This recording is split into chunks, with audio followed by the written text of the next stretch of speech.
gelegenheid voor het stellen van vragen.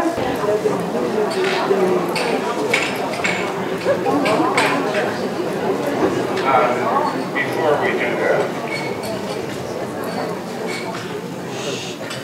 before we take questions,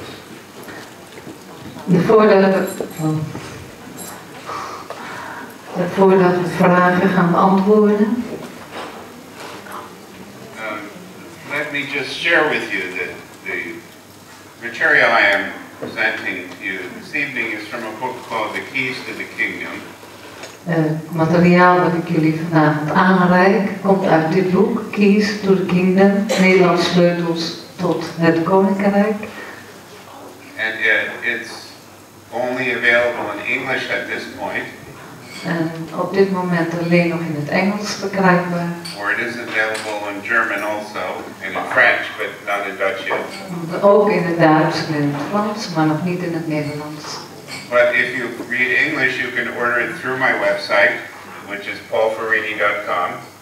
Je kunt het Engelse exemplaar via mijn website, paulferrini.com, bestellen.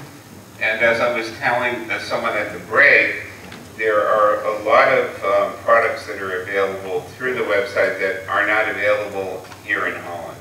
En ik heb al tegen iemand in de pauze gezegd, heel veel producten zijn alleen verkrijgbaar via de website en die zijn niet hier in Nederland te verkrijgen. Including all of the audio products that I have. Inclusief alle audio-opnamen die ik heb. So if you speak English, you might want to consider getting some of the audios. You can listen to them in your car and you can download them right to your computer.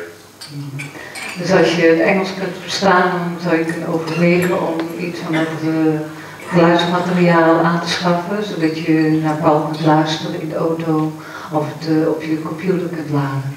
And you also can get this book, for example, as an e-book. You get it instantaneously. En het is ook mogelijk om dit boek als e-book te krijgen, dan heb je het onmiddellijk. This book is really meant to work with as a practical guide. Dit boek is echt bedoeld als een praktische gids om mee te werken. You might find that you could spend at least a week on each one of these keys and maybe longer. En je kunt minstens een week besteden aan elke sleutels die erin voorkomen en zelfs langer. Okay. If any of you feel that what I'm saying is particularly powerful to you, als je het gevoel hebt dat wat ik zeg voor jou heel erg bekrachtigend is. I'm doing 2 more events in Europe. Ik volgen nog 2 evenementen voor mij in Europa. The next one is a 5-day retreat in Germany. Volgende is een 5-daagse retreat in Duitsland. It starts on Thursday. Die begint donderdag. And then I'm doing a 2-day weekend in Belgium on the coast in Knokke. En dan doe ik ook nog een 2-daagse... I probably didn't say it right. Yeah, perfect. I understood, yeah. Great. Een 2-daagse in België aan de kust in Knokke. And that's the 16th and the 17th. De 16e en 17e juni. So if you want any more information about either of those, just see me after the talk tonight. Oké, dus als je meer informatie wil over een van deze bijeenkomsten, dan kun je Paul aanspreken na de bijeenkomst vanavond. Okay, so in our time remaining, I could cover some more of the keys, or I could take some questions, or I could do a combination of both. What would you like? Oké, de tijd die ons nog rest. Ik ga eerst even, voor degenen die het niet verstaan, de keuze is ofwel vragen beantwoorden of nog wat verder te gaan met sleutels of een combinatie van die 2. En de keuze zijn jullie. Oh, most what I hear is keys. Okay, well let me just acknowledge the question part by saying that if anyone has a burning question, in other words, it's really important to you, I would like you to ask it. Toch over wat vragen betreft, als iemand voor jullie echt een belangrijke, brandende vraag heeft, dan wil ik heel graag dat je die stelt. Paul wil heel graag dat je die stelt. En dan Brenda? Yes. En dat kan dan nu.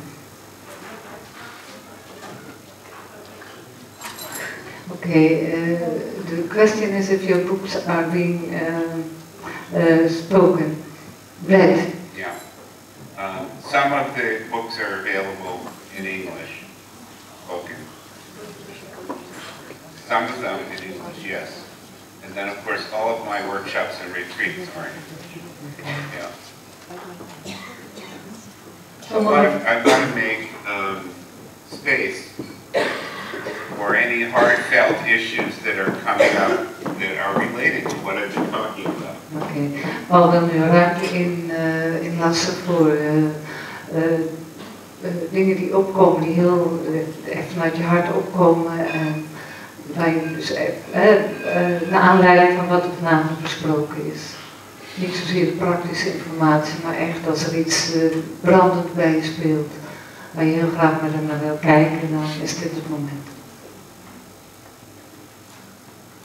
Anybody? Not yet. Okay. Nog niet. Okay, we will come back to this.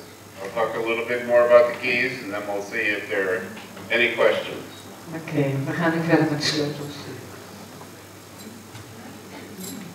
So the last piece that I gave you, when I gave you the crash course in boundaries, Nou ja, het laatste wat ik zei toen ik de spoedcursus in de grenzen gaf. that key was called be responsible. Die laatste sleutel die daarmee samenhing was, wees verantwoordelijk. In other words, take responsibility for what belongs to you. Neem verantwoordelijkheid voor wat van jou is. And let other people take responsibility for what belongs to them. En laat anderen verantwoordelijk zijn voor wat van hen is. If we do that, then we avoid this game plan that is involved in projection. Als we dat doen, dan hoeven we niet spelletjes te spelen die we doen door te projecteren. And we stop trying to make other people responsible for our experience. En houden we meer op anderen verantwoordelijk te stellen voor onze ervaring. Our experience belongs to us. Onze ervaring is van ons.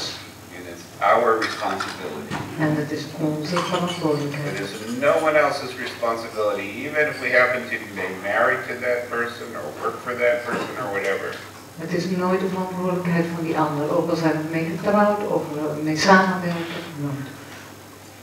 If I'm sad, it's my sadness. Als ik verdrietig ben, is het mijn verdriet. You might have said something to trigger my sadness, but that doesn't make you responsible for my sadness. Misschien heb je iets gezegd wat mij verdriet opwekte, maar ik denk niet dat jij verantwoordelijk bent voor mijn verdriet. Het is mijn verdriet. The sadness was already there. Het verdriet zat er al. Feelings are already there. De gevoelens zijn er al. If feelings weren't already there, they wouldn't be triggered. Als de gevoelens er niet zouden zijn, anders zouden ze ook niet kunnen aangeraakt worden.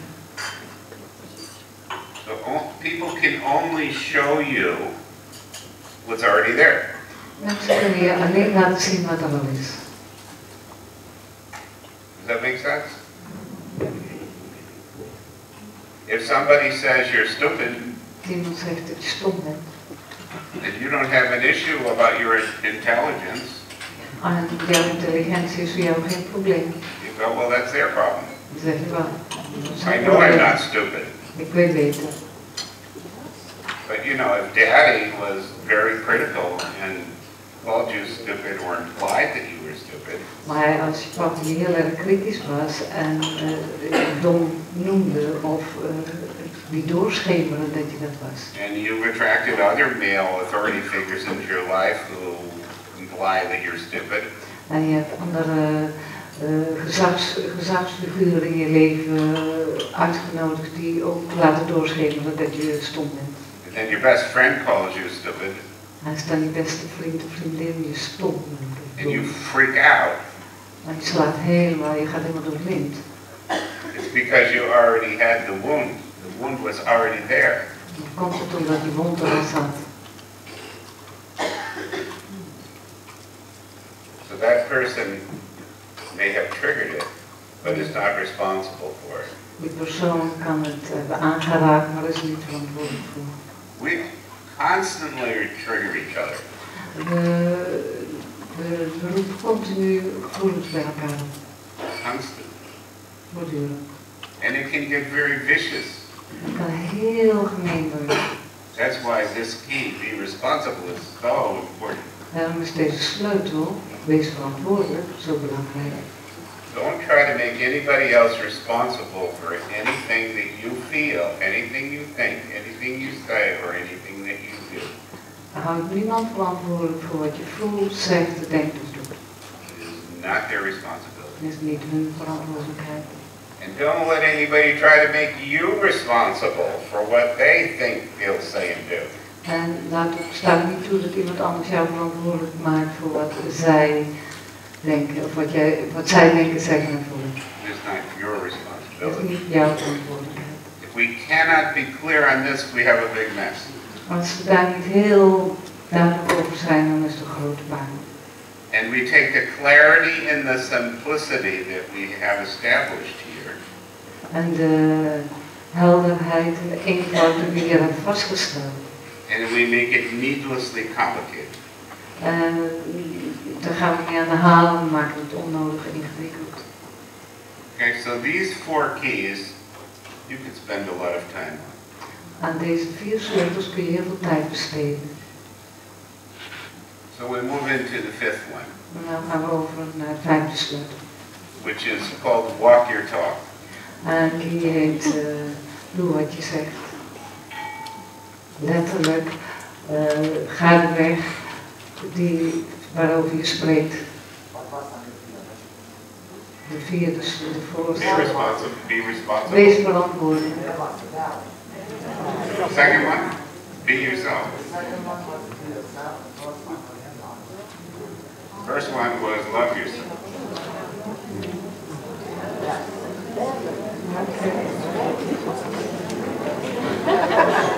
Yeah, that's the most important. So,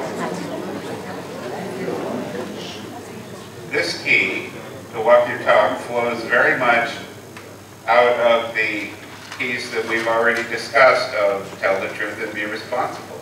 Dus deze sleutel, doe wat je zegt, die komt voort uit de sleutels die eraan vooraf gaan. Because all the time we are promising things Want to each other voortdurend beloven we elkaar van alles, that we are not able to give. zonder dat we in staat zijn om het te geven. So, when we say walk your talk, we mean don't make promises you can't keep. Als we zeggen doe wat je zegt, dan bedoelen we, doe geen beloftes die je niet kunt nakomen. Don't set other people up for disappointment. Zorg ervoor dat anderen niet teleurgesteld raken. Encourage other people not to make promises to you that they can't keep. En moedig anderen aan om geen belofte aan jou te doen die ze niet kunnen waarmaken. Even though you might like them to do something for you, Ook al zou het fijn vinden dat ze iets voor je doen, get real wees realistisch. and say, if you don't want to do it, Als je het niet wil doen, please don't do it. alsjeblieft, doe het niet.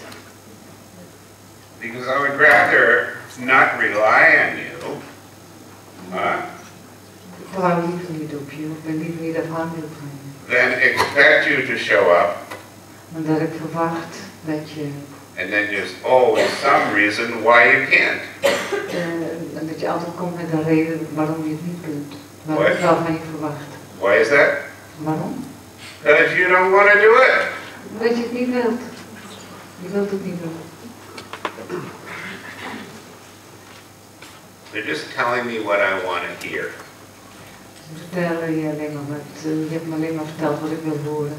Please don't tell me what I want to hear. Maar vertel me alsjeblieft niet wat ik wil horen. Tell me the truth. Vertel me de waarheid. Be yourself. Be honest. Tell the truth. Wees jezelf, wees eerlijk, zeg You know, de waarheid. Trust that I'll be able to handle it. En vertrouw erop dat ik het aan kan.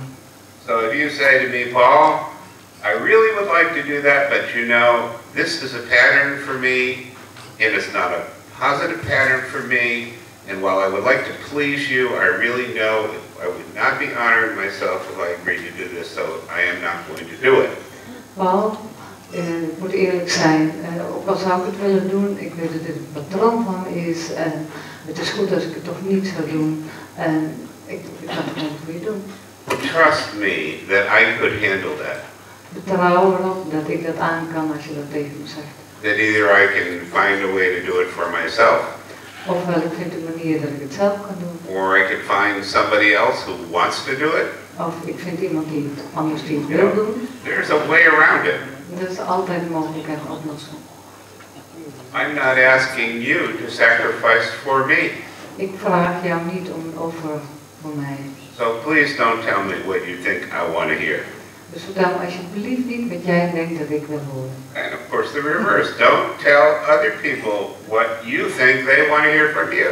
En omgekeerd hetzelfde. Tell them the truth. Vertel anderen niet wat je denkt dat ze van jou willen horen. Vertel ze de waarheid. If you do that, then you can show up when you say you're going to show up.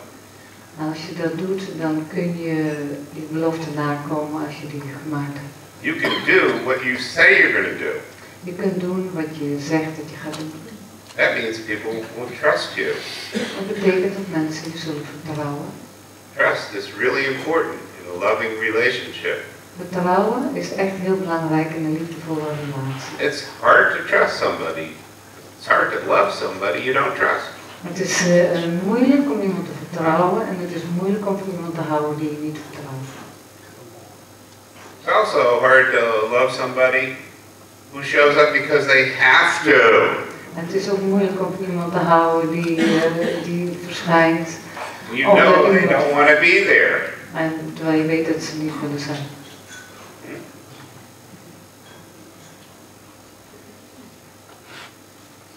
I have a friend in the U.S. who was working with special needs children. Ik had een vriend in de Verenigde Staten die werkte met kinderen die speciale verzorging nodig hadden. And he had the belief that only he, being such a loving soul, En hij had de overtuiging dat alleen hij, omdat hij zo'n liefdevol iemand was, would understand those children and care for those children. Dat alleen hij die kinderen kon begrijpen en ervoor kon zorgen. But in some way he wasn't really being honest with himself. Maar ergens was hij niet heel eerlijk met zichzelf. So what happened was, when it was time to go to work, Wat er gebeurde was, als het tijd was om naar zijn werk te gaan, he couldn't go. lukte het niet, kon hij niet. He got sick, Hij werd ziek and he couldn't go. en hij kon niet gaan. And he kept thinking, well, I'll get better, I'll go back to work. Those kids need me. Ja, en hij dacht van nou, ik word wel beter en dan kan ik gaan werken, want de kinderen hebben me nodig. Well, guess what? Maar raad eens wat. He didn't get better. Hij werd niet beter. He stayed sick and he couldn't go. Hij bleef ziek en hij kon niet naar zijn werk. So finally they said to him, Alan, En uiteindelijk zeiden ze tegen hem, Ellen, we need to have somebody here, you know, and he realized he had to quit his job. we hebben hier iemand nodig en hij zag in dat hij ontslag moest nemen. And time passed. De tijd verstreek. Oh, maybe 6 months, I don't know how long it was. Misschien een half jaar. And he went back to this place where he used to work thinking, oh, what a mess it will be. En hij ging terug naar die plek van zijn werk, naar zijn werk en hij dacht, oh, dat zal een puinhoop zijn daar. No one will be able to love those kids the way I do. Niemand kan van die kinderen houden zoals ik van ze hou. Guess what? Maar raad eens wat. The one who replaced him was 10 times better than him. Degene die hem had vervangen was 10 keer beter dan hij. And he had to realize that he had been lying to himself the whole time. He didn't really even want to go there. En hij zag in dat hij voortdurend tegen zichzelf gelogen had. Eigenlijk wilde hij daar helemaal niet naartoe. He was going there because he thought it was a spiritual thing to do. Hij ging omdat hij dacht dat het spiritueel verantwoord was om dat te doen. And when he saw somebody else coming in a very natural way, En toen iemand anders daar binnen zag lopen op een hele natuurlijke manier, doing it with joy, die zijn werk deed met vreugde, he realized the best thing that ever happened to him was to get sick, toen zag hij in dat het beste wat hem was overkomen was het feit dat hij ziek werd. so he could stop trying to be somebody else. Zodat hij mee op kon houden om te proberen om iemand anders te zijn. These things happen all the time. En dit soort dingen gebeuren voortdurend. So we all have to really ask ourselves what our heart wants. We moeten echt bij onszelf te raden gaan en kijken wat wil ons hart, wat willen we in ons hart. We don't make promises that we can't keep. We doen geen beloften die we niet na kunnen komen. If we relieve others of making promises to us that they can't keep, En we bevrijden, ontslaan anderen van de noodzaak om beloftes te doen die ze niet kunnen nakomen. then we get to ask radical questions like, what do I really want to do? En dan moeten we echt radicale vragen stellen, zoals, wat wil ik echt? What's joyful to me? Waar word ik blij van? What excites me? Wat vind ik opwindend? What enables me to express my gifts? Wat stelt me in staat om mijn talenten tot uitdrukking te brengen? And fulfill the blueprint for my embodiment. En de blauwdruk van mijn lichaam en belichaming te vervullen. Because there are some things that I do well and that I do naturally. Want er zijn dingen die ik heel goed kan en goed doe en die vanzelf gaan. And for other people, that's a struggle for them. En die voor een andere worsteling zouden zijn. And there's other things I can't do very well. Er zijn andere dingen waar ik niet zo goed in ben. And other people do them easily. En die voor anderen heel gemakkelijk zijn. So if I can let other people show up when they want to show up doing what they like to do, Als ik andere mensen kan laten komen dingen te doen die ze graag willen doen. and if I can show up when I want to show up doing what I like to do, En als ik kan doen wat ik heel graag wil doen. well, we begin to have a different world, right? Dan zullen we een heel andere wereld hebben. A world in which we honor ourselves and we honor other people. Een wereld waarin we onszelf eren en anderen eren. So one of the keys is called follow your heart. Een van de sleutels is volg je hart. Follow your heart. Volg je hart. Or as Joseph Campbell said, follow your bliss. Of zoals Campbell zei, volg je gelukzaligheid. Do what's juicy for you. Doe wat smeuig is voor je. Don't live out of sacrifice. Don't live out of fear. Leef niet vanuit opoffering of vanuit angst. Live out of joy. Express who you really are. Leef vanuit vreugde en geef uitdrukking aan wie je werkelijk bent. Take other people off the hook. Let them live out of joy and express who they are. En ja, ontsla anderen van de behoefte om te leven naar jouw verwachtingen, maar geef ze de vrijheid om te laten zijn wie ze zijn. If it's a drag for you to show up for me, well then just don't do it anymore. Als het jou zoveel moeite kost om er voor mij te zijn, moet je het gewoon niet doen. I'm taking you off the hook. Nee, ik ontsla je daarvan. If you don't feel like doing it, don't do it. Als je er geen zin in hebt, niet doen. You know how we make bargains for love? Weet je hoe we koopjes I'll do this for you so that you do that for me, you know, that kind of thing. ja. Onderhandelen in de liefde. Well, that starts to be living in sacrifice, both people living in sacrifice. Zo begint het dat je gaat opofferen en dat de partners beiden zich opofferen. And that's a codependent relationship. En dat is een co-afhankelijke relatie. And in a codependent relationship, nobody gets to be who he or she is. En in een co-afhankelijke relatie kan iemand zijn wie hij werkelijk is. When you ask the radical question, this is one of the keys. Als je de radicale vraag stelt, en dit is een van de sleutels. What do I really want? Wat wil ik echt? What do I really want in this situation? What do I really, underline, really want? Dus in deze situatie, wat wil ik werkelijk? En dat zet een dikke streep onder. Not what should I do. Niet wat moet ik doen. Not should I do. Wat ik zou moeten doen. Not what do other people want me to do. Not that. En niet wat anderen van me verwachten. What do I really want to do? What can I show up for? Oké, wat wil ik echt doen? Wat kan ik inbrengen? Very, very powerful question. Zeer, zeer krachtige vraag. And guess what? Raad eens. When you ask the question, is this what I really want to do? What do you think the answer frequently is? En als je jezelf de vraag stelt, wat wil ik nou echt doen? Wat denk je dan dat het antwoord wat is? What is the answer? What is the answer usually when we use the keys? Wat is het antwoord meestal als we die sleutels hanteren? No. Nee. It's usually no. Now, these keys only work if you're honest with yourself. If you want to lie to yourself, they're not going to work in your life. Oké, deze sleutels werken alleen als je eerlijk bent tegenover jezelf. Als je gaat liegen tegen jezelf, dan werkt het niet. So when you say, is this what I really want to do, you have to answer honestly. Dus als je vraagt, wil ik dit echt doen, dan moet je ook eerlijk antwoord geven. And if the answer is no, guess what? Als het antwoord nee is, dan raad ons wat. You don't do it. Wat doe je niet? You want to live and actualize your full potential as a human being?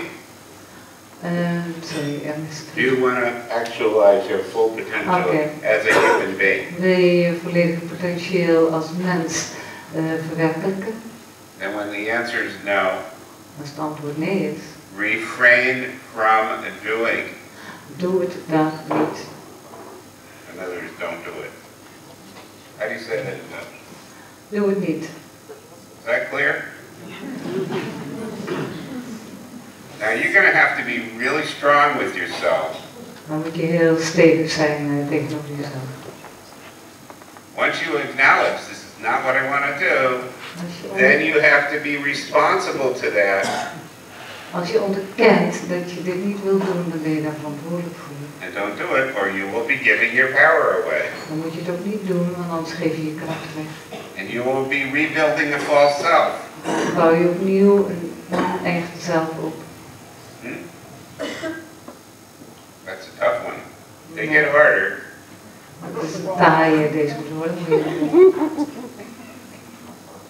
Now let's say you say to yourself, well, I think I want to do it. Stel dat je tegen jezelf zegt, Zo, ik denk dat ik het wel kan doen of wil doen. Nou, ik doe het wel. And then you go do it, En dan doe je het. and it's a mess. En het is een klaar. Then hopefully you're going to learn from that. You're going to go, wow, I really should have been more clear with myself from the beginning. Dan hopelijk dan kun je daarvan leren en zeggen van, nou, ik moet vanaf het begin duidelijker zijn tegenover mezelf. I didn't want to do it, I did it, and now look what a mess I have. Ik wilde het niet doen, heb het toch gedaan. Kijk eens wat voor puinhoop het heeft opgeleverd. So next time, I'm not gonna do it. Dus de volgende keer doe ik het niet. Write yourself a note and put it on the mirror. Schrijf een briefje, zo'n geeltje, plak het op de spiegel. Here, just write one word, no, Er staat maar één woord op. Nee, or don't. of niet doen. Keep it simple. Hou het simpel. Okay, now let's say you get really good at this, Maar stel dat je er heel erg goed in wordt. and you're no longer saying I'll do something that I don't want to do. En je zegt niet meer dat je iets zult doen wat je niet wil doen. So you ask the question, do I really want to, I don't know, you give me an example. Can somebody give me an example? Oké, dus Huh? Cook. Okay. Do I really want to cook? Dus je vraagt jezelf af, wil ik echt koken? I think that's a big one, isn't it? No.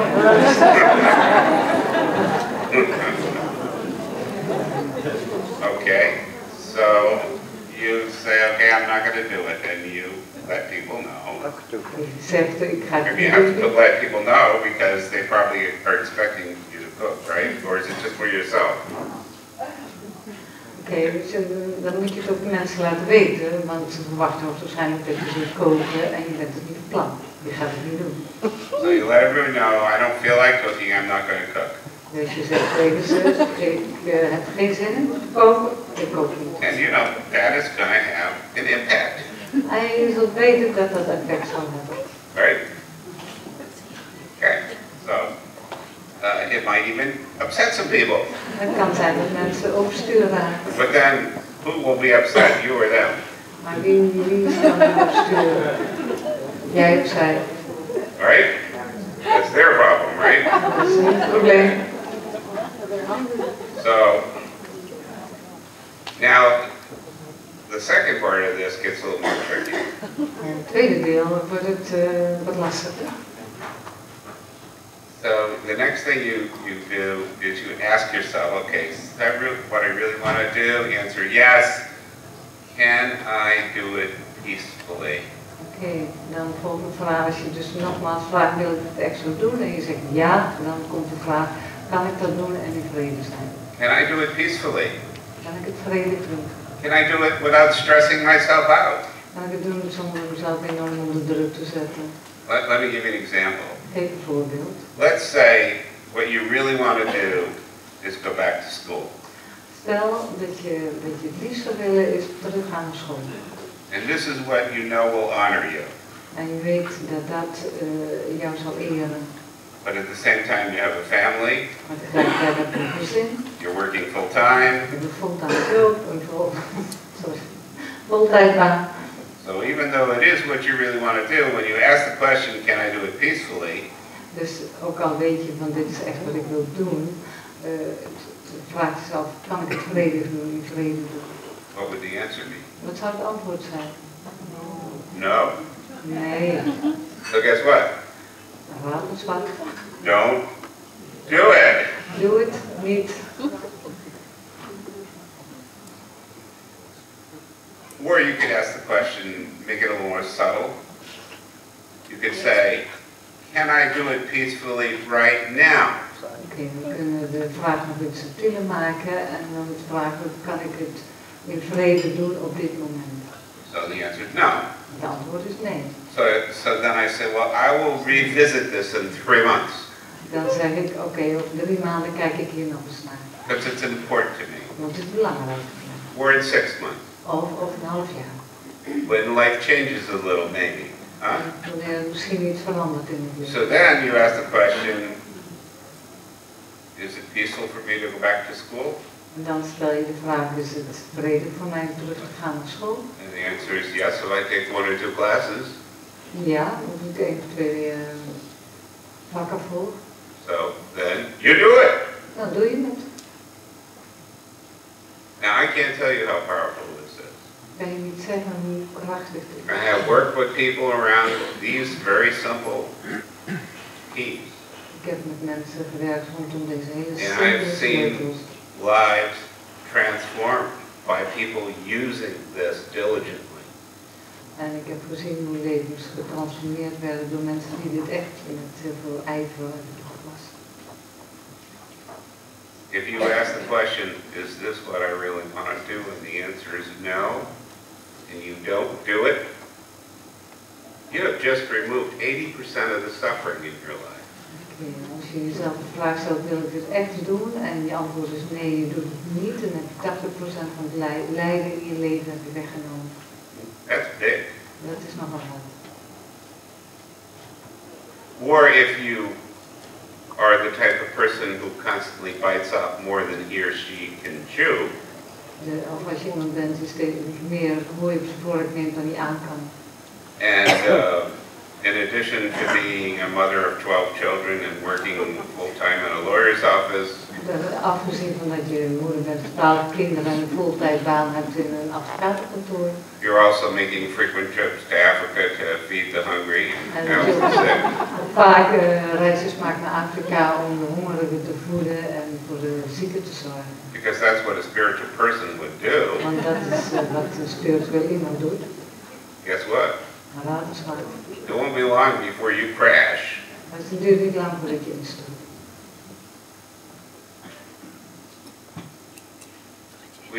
We inevitably crash when we are forcing ourselves to show up in a way that is not in harmony with who we are.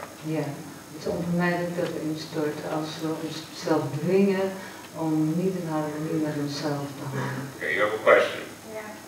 What happens if your daughter says, I don't want to go to school? You say, then don't go? Wat gebeurt er als je dochter zegt, ik wil niet naar school? Zeg je dan, Nou, ga je How old mee. is your daughter? Hoe oud is ze? 10 now. 10. It's an interesting question. Interessante vraag. I mean, you may need to have a talk with her, but allow her to understand that there are choices that she can make, and there are some choices that maybe she's not able to make right now. Dus je dient met haar te praten en met duidelijk te maken dat er keuzes zijn die ze nu kan maken, maar dat er ook keuzes zijn die ze op dit moment nog niet zelf kan maken. But can I turn that around on you? Maar mag ik dat terugvoeren tot jou? Let's say every day she goes to school and she gets beat up. Stel dat ze iedere dag naar school gaat en in elkaar geslagen wordt. And she comes home and you can see where people have hit her. En ze komt thuis en ik Her zie dat mouth and her nose are bloody. ze komt thuis met een bloedneus tot de mond. And she says, Mommy, I don't want to go to school anymore. En ze zegt, mam, ik wil niet meer naar school. Do you have a different answer? Ze antwoordt dan anders. Yeah. You don't want that child to suffer unnecessarily, huh? Je wil niet dat het kind onnodig You don't want lijdt. that child to be abused. Je wil niet dat ze misbruikt wordt. Hmm? On the other hand, you know that part of life experience Anderzijds weet je dat een deel van de ervaring in het leven is learning to show up when it's important. is dat je er bent als het belangrijk is. The part of walking your talk Het maakt deel uit van doen wat je zegt. is showing up when your ego doesn't want to show up. Hij is er zijn, maar hoe gaan als je ego dat niet wil. I'll give you a simple example. Er komt een eenvoudig voorbeeld. There was a time when I was leading an affinity group, which are groups, small groups of people that I organize. Oké, een periode dat ik werk met affiniteitsgroepen, kleine groepjes. And they meet every week. We kwamen iedere week bij elkaar. And they're very, very powerful. We waren heel erg krachtig. Well, this was when I was in Santa Fe, and it was a very cold, snowy day. Dit was in Santa Fe en het was een hele koude, sneeuwachtige dag. And the wind was blowing really hard. En het waaide echt hard. And my favorite team was playing that night on football. En mijn favoriete elftal speelde die avond. I didn't want to go to my affinity group. En ik had helemaal zin om naar mijn affiniteitsgroep te gaan. So my ego started coming up with all these reasons why I didn't have to go. It's cold outside, Ja, mijn ego kwam met al die redenen aandragen. et cetera, et cetera, et cetera, right? Het is koud, het waait hard. But then part of me that understood why I had made this commitment said, wait a minute, you made this a commitment. This is important. Ja, maar een deel van mij herinnerde zich waarom ik deze belofte had gedaan. En zei dat van ja, ik heb dat zo daar naartoe gewijd. Dat is belangrijk dat ik ga. If it's important, you need to show up for it. En als het belangrijk is, dan dien je er gewoon te zijn. So I put my coat on and I went out in that cold air. Dus ik deed mijn jas aan in de kou. And I went to my affinity group, En ik ging naar mijn affiniteitsgroep. and it was the most powerful group I've ever had. Het was de meest krachtige avond en ding. It was amazing. Het was fantastisch. You know, and I could have pissed that away, Ik had het gewoon kunnen weggooien. you know? I could have easily done that. Heel makkelijk kunnen doen. Because sometimes my ego doesn't feel like doing certain things. Want soms heeft mijn ego geen zin om bepaalde dingen te doen. One second. Sometimes I get lazy. Do you ever get lazy? Soms dan word ik lui en dan heb je er ook wel eens last van. So we have to know when it's important and when we need to show up no matter what. We Ja, moeten over weten there. wanneer het belangrijk is en dat we er moeten zijn, Over there. ongeacht wat. Zeg het verklaring een beetje opduidelijk. Ik weet niet of de microfoon. Moet dit meer voor de mond? Oké, gaat het zo beter?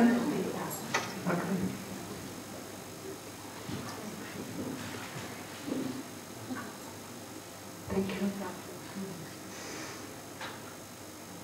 What was that? Okay. Were you communing with someone up there? Yeah, definitely. Okay, good.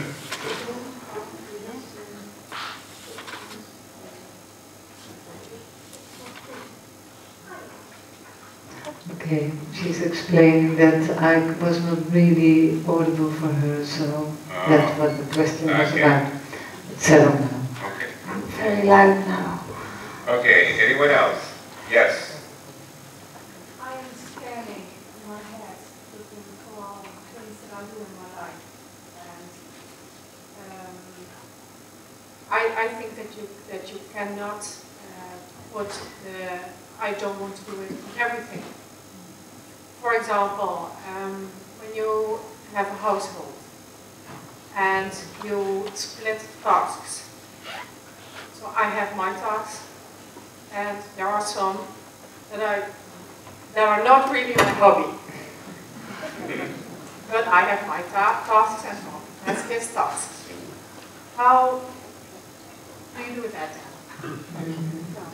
Well, again, if, let's say your tasks are to clean the toilets, do the dishes, cut the wood and bring it in, and what else can we give to her? Let's say your tasks are the ones that aren't too nice. En his tasks are not so bad. Oké. Het gaat over taakverdeling, dat je niet altijd nee kunt zeggen. Nou, dus wordt er uitgegaan van stel dat mevrouw als taak heeft om toiletten schoon te maken, de afwas te doen, hout te hakken, allerlei dingen die ze niet zo heel erg leuk vindt. En hij doet leuke dingen natuurlijk. He does nice things. And you might want to speak up. Not the case. Oh. So it's fair. Het is een eerlijke verdeling, blijkbaar. So overall, you get to be yourself, and you are doing something that is helping your family, huh? Ja, over het geheel doe je echt iets vanuit jezelf en je helpt je gezin. And because you show up in that way, your family is harmonious and thriving, yeah? Nou ja, omdat jij dat doet, is er harmonie in je gezin en gaat het goed met je gezin. Then when you ask the question, is this what I really want to do? Als je dan de vraag stelt, wil ik dit echt doen? Then I assume the answer would be yes. Dan neem ik aan dat het antwoord ja zou zijn. Ja, dat is een andere manier om er naar te kijken. That's what this is all about. It's a different way of looking at it. Daar gaat het weer om, een andere manier om er naar te kijken. It's not about being selfish. Het gaat er niet om. Please don't think that this is about being selfish. It's about being honest and true to yourself. Yes.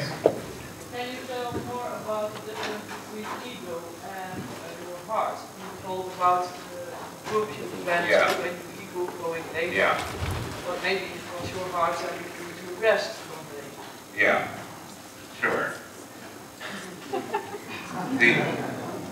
People don't understand what the ego is. Mensen begrijpen niet wat het ego is, dat is een goede vraag. The ego is the part of you that is really scared.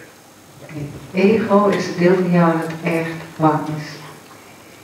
And that tries to take total control of everything in your life because you're so scared. En probeert alles in je leven onder controle te houden omdat je zo bang bent. Okay? And it equates to fight. Het staat gelijk aan vechten. Flight, run away. Vluchten. Or stay and emotionally shut down. Of blijven en emotioneel dichtklappen. That's what happens when ego is up. Dat gebeurt er als het ego actief is. Okay, this is a self-protective mechanism. Het is een jezelf beschermend mechanisme. That we developed as children. We hebben het als kind ontwikkeld. Because we were terrorized by the adults around us. Omdat we werden geterroriseerd door de volwassenen om ons heen. Unfortunately, we brought it with us. Helaas hebben we het meegenomen. Okay? So when you go into fear, Als jij in angst schiet, what's going to happen if you say anything when you're in that state? wat gebeurt er als je ook maar iets zegt als je in die staat bevindt? You do anything when you're in that state, Als je- it's going to be a total mess. Alles wat je in die staat doet is een totale puinhoop. So what you need to learn to do, all of us, when fear comes up, is to say, wow, I'm really scared. Oké. Wat jij moet doen, en wij allemaal, als angst of ego, nee, angst de kop opsteekt, ego de kop opsteekt, zeg je, wow, ik ben erg bang.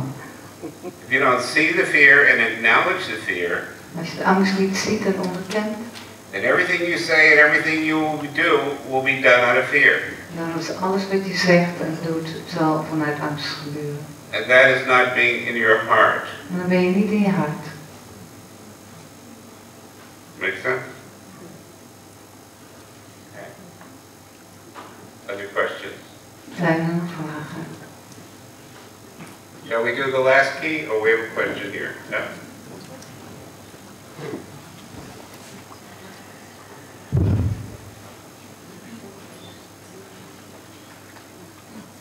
Really, please can you tell us something about the difference, similarity, about honesty or sincerity? Oké. Haven't I addressed honesty? One of the keys. Well, sincerity, the word sincerity means from the Latin with heart. So what you do with heart is what you do because you really want to do it. You have desire. De vraag is, kun je iets zeggen over eerlijkheid en oprechtheid? En eerlijkheid is natuurlijk al aan de orde gekomen en oprechtheid, het Engelse woord sincere, of het Latijn komt van het hart, is van het hart. And what you do that's insincere is done without heart. Wat je doet wat onoprecht is zonder hart.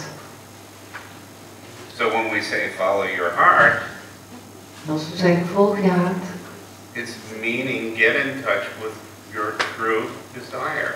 betekent dat maak contact met je ware verlangen.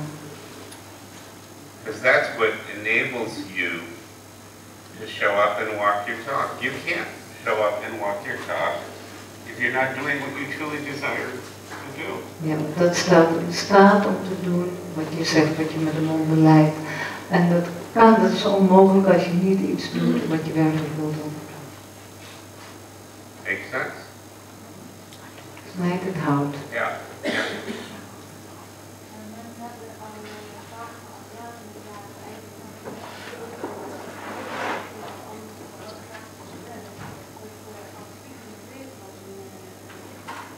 Eigen natuur, wat vertel ik eigenlijk? Okay.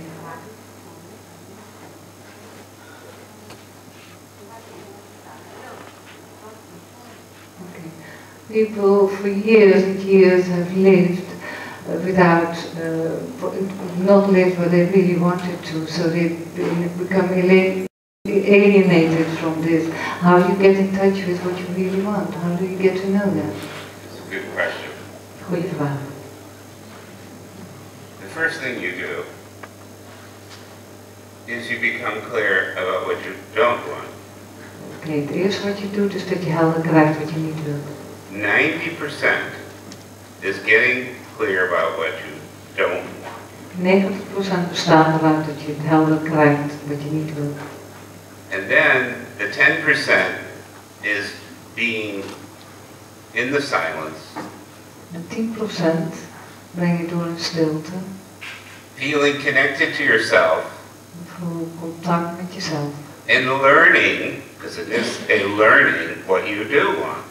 En dan leren, want dat moet je echt leren wat je werkelijk wilt. And even if it takes 9 months Ook al kost het je 9 maanden to hear what you want, om te horen en erachter te komen wat je wilt.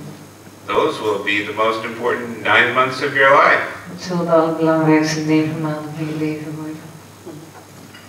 You know, we're all so busy running around like rats, En we hebben het allemaal druk. En doing what we don't want to do. We rennen rond als ratten, doen wat we niet willen. And we're absolutely terrified to think what would happen if we would just stop. Maar we zijn doodsbang voor wat er zou gebeuren als we ermee op zouden houden. We think everything would just completely fall apart. We denken echt dat we gewoon volledig in zouden storten. But the reality is what falls apart is what isn't working anyway. Maar bij het feit dat het neerkomt is dat wat instort, dat werkt hoe dan ook niet. And then we get this space and this silence to really tune in.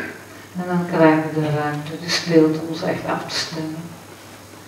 And that's the beauty. That's what spiritual work is all about. It's about tuning in. En dat is de schoonheid ervan, dat is spiritueel werk, het afstemmen. So when we stop the patterns of self-betrayal, guess what?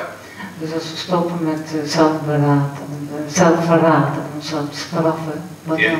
In time, Na verloop van tijd, without great difficulty, zonder al te veel problemen, and with much patience, en met heel veel geduld, we begin to tune into what we want and do it.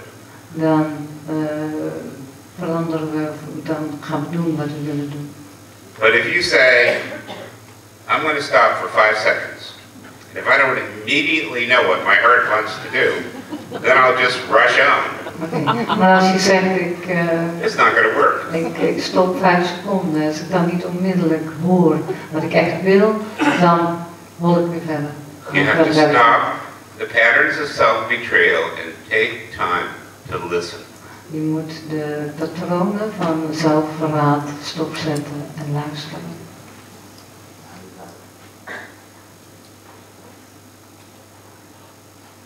Any other questions? Nog een andere vraag. Yes.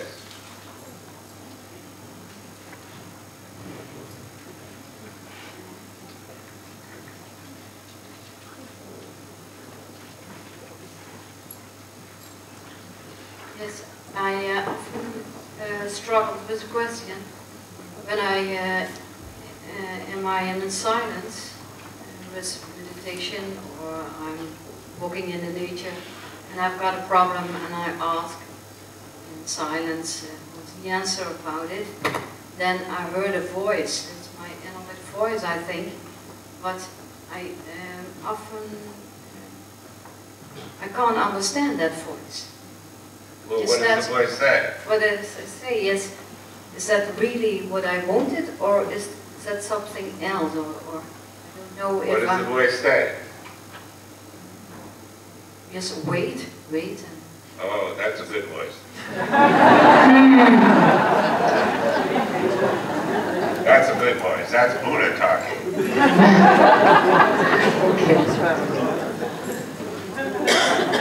I'll give you a translation. Yeah, please. De vraag is van mevrouw, van als ik in stilte ga, meditatie, dan hoor ik een stem. En Paul vraagt wat zegt die stem dan? En die stem die zegt, wacht. Waarop Paul antwoordt, oh, dat is een goede stem. Dan hebben we Boeddha aan het woord. Do you understand what I'm saying? Begrijp je wat ik zeg? The two biggest obstacles on the spiritual path De 2 grootste hindernissen op het spirituele pad. are impatience En ongeduld. and perfectionism. En perfectionisme. So if the voice you hear says, wait, or slow down, or be gentle with yourself, or something like that, Dus als de stem die je hoort zegt, wacht, doe het rustiger aan, wees vriendelijk voor jezelf, zachtmoedig voor jezelf, laat eens wat. that's a sacred voice that's coming through. En dan komt er een heilige stem door je heen. Now, if the voice you hear says, go out and get a machine gun and kill 30 people, Maar als de stem die je hoort zegt, oké, ga eruit met de machinegeweer en breng that mensen is om. not a sacred voice. Dat is geen heilige stem. And I don't suggest you listen to that voice. Maar ik stel voor dat je niet naar de stem luistert. And then if you're not sure, then ask the question, am I loving myself right now? En als je het niet zeker weet, stel jezelf dan de vraag, heb ik mezelf nu lief? Because that question doesn't have a wrong answer. Want die vraag kent geen verkeerd antwoord. It's either yes or it's no. Het is of ja of nee. And if it's yes, then I go, great. Als je het antwoord ja is, de stem ja zegt, dan zeg ik fantastisch. And if it's no, then you go, oh, thanks for the reminder. Maar als het antwoord nee is, dan zeg je, I forgot. dankjewel dat je me eraan herinnert, ik was het vergeten. I forgot why I'm here. Ik was vergeten waarom ik hier ben. And now I remember. En nu herinner ik het me weer. I'm the bringer of love to my own experience. Ik ben de brenger van liefde naar mijn eigen ervaring. And it's all as simple as that. En zo eenvoudig is het. So thank you for coming. Dankjewel voor jullie komst. Oh, you want one more key? You have to ask the boss. Wil je nog een sleutel? Moet ik dan de baas vragen? William, where are you? Where are you? He's not going to play with it.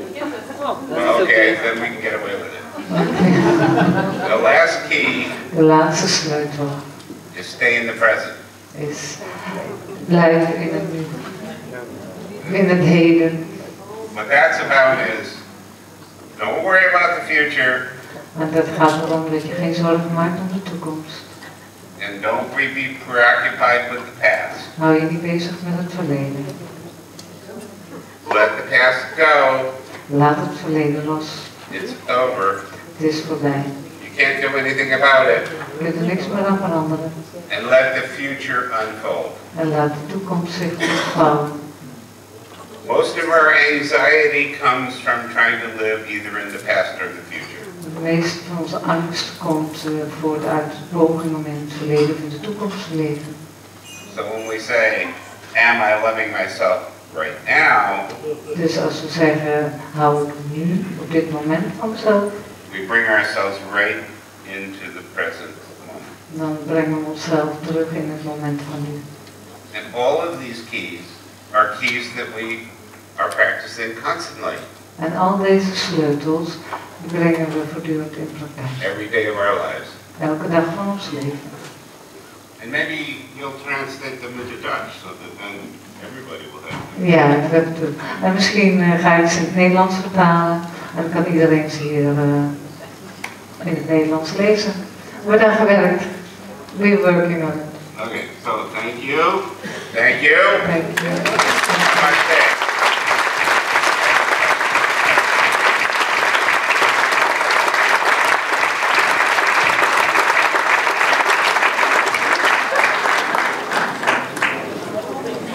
Lillian, you're on. Go away.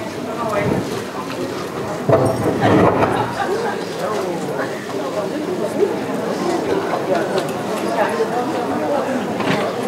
Thank you very much, Paul. Thank you. Oh, that's sweet. Thank you. Thank you so much.